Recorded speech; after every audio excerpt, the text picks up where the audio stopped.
During those days, another large crowd gathered. Since they had nothing to eat, Jesus called his disciples to him and said, "I have compassion for these people. They have already been with me 3 days and have nothing to eat.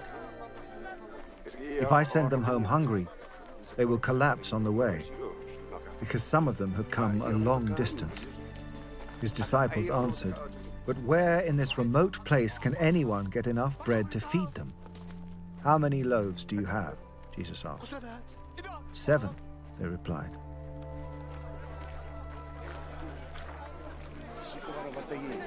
He told the crowd to sit down on the ground.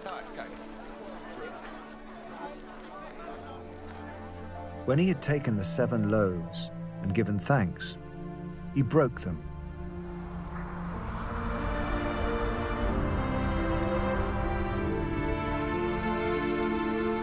and gave them to his disciples to distribute to the people, and they did so.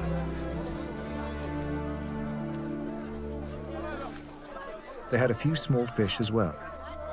He gave thanks for them also and told the disciples to distribute them.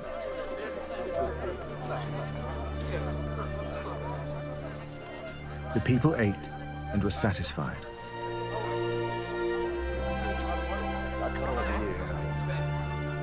Afterwards, the disciples picked up 7 basketfuls of broken pieces that were left over. About 4,000 were present. After he had sent them away, he got into the boat with his disciples and went to the region of Dalmanutha.